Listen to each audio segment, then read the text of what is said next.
The fall had not been graceful. It was a chaotic tumble through tangled vines, sharp rocks, and wet earth that smelled of decomposition and ancient roots. When Mateo finally came to a halt, his body was wedged between two massive stones at the bottom of the ravine, the impact knocking the wind out of his lungs. For a moment, he lay there in the absolute darkness, listening. Above them, hundreds of meters up the sheer cliff face, the war for Rocinha was no longer a battle, it was a massacre. The gunfire had changed rhythm. It was no longer the erratic, panicked exchange of combatants fighting for territory. Now it was sporadic, singular shots. Pop, silence, pop, silence. The rhythm of executions. The third command was cleaning house, going door to door, rooting out anyone loyal to Cobra or anyone who simply looked at them the wrong way. "Leo?" Mateo whispered. His voice was a rasp, his throat coated in the grit of the landslide. There was a rustle in the ferns to his left. A small, mud-caked shape detached itself from the shadows. Leo was shivering, not from the cold, though the mud they had smeared on themselves to cheat the thermal cameras was freezing, but from the crash of adrenaline leaving his system. "I'm here," the boy replied. His voice sounded hollow, older than it had been yesterday.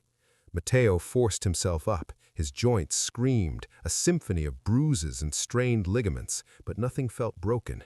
He reached out and grabbed Leo's shoulder. The boy didn't flinch. He was rigid, like a piece of wood. "We move," Mateo said, his command soft but absolute. "The thermal cameras on the bird won't see us down here under the canopy, but the trackers. If they send dogs, the mud won't hide our scent forever." They began to walk, following the natural cut of the ravine. Here, the favela felt like a distant planet. The concrete maze, the neon lights, the funk music, and the smell of gunpowder were replaced by the oppressive, humid density of the Atlantic forest. It was a primordial world that existed beneath the city, a green lung choked with vines. The descent was treacherous. The ground was a slurry of wet clay that threatened to swallow their boots with every step. Mateo took point, using his rusted combat knife to hack silently through curtains of lianas. He moved with the muscle memory of a man who had hunted in these hills long before they were covered in bricks, back when he was just a lookout running trails. "Where are we going?" Leo asked, after 20 minutes of silent trudging. "The city is down there. The police will have the perimeter locked." "We aren't going to the city yet," Mateo replied, not looking back. "The police blockades are set up to catch rats fleeing a sinking ship. They'll have the shock troops on the main roads, the civil police on the alleys. If we walk out of the tree line now, we get arrested, or worse, we get sold back to the third command." "Then where?" Mateo said cryptically. "The old aqueduct," Mateo whispered. They walked for another hour. The sounds of the favela above faded into a dull, atmospheric hum, like a storm passing in the distance. The isolation was terrifying in its own way. In the silence, the ghosts of the last few hours became louder. Mateo could feel the weight of the rifle he had left behind, the ghost of the vest he had discarded. He felt naked without the armor, yet lighter. He was no longer a soldier of the drug trade. He was a ghost passing through the fog.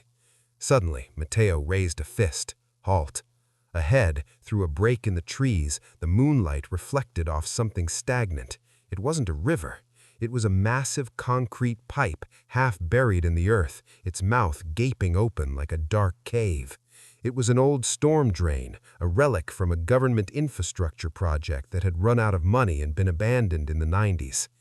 "The old aqueduct," Mateo whispered. "It runs beneath the southern ridge, it bypasses the police blockade and comes out near the highway, miles from the main entrance." They approached the entrance. The smell was foul, stagnant water and rust, but to Mateo it smelled like salvation. He clicked on a small tactical penlight he had kept in his pocket, shielding the beam with his fingers so it cast only a faint red glow.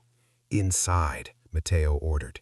Leo hesitated, looking at the black void of the pipe. "It looks like a grave."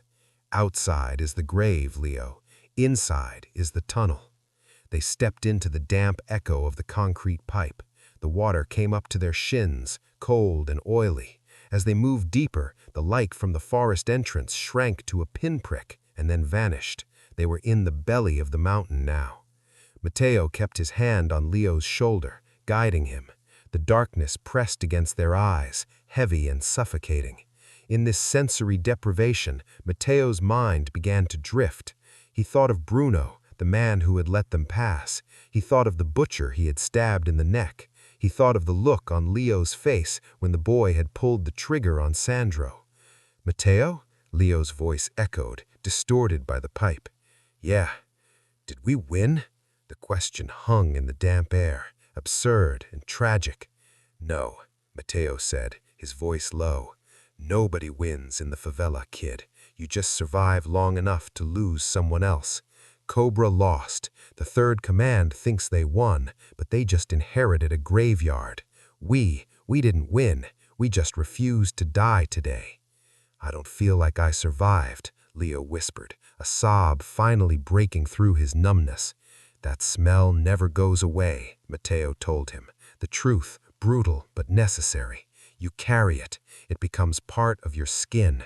But you keep walking. You keep walking until your legs give out, and then you crawl, because the alternative is stopping, and if you stop, the mountain takes you." They resumed their march through the dark vein of the earth. Ahead, miles away, lay the highway, the city, and an uncertain future. Behind them lay the ruins of their lives. They were two shadows moving through the sludge, carrying nothing but their breath and the heavy burden of being the ones who got away.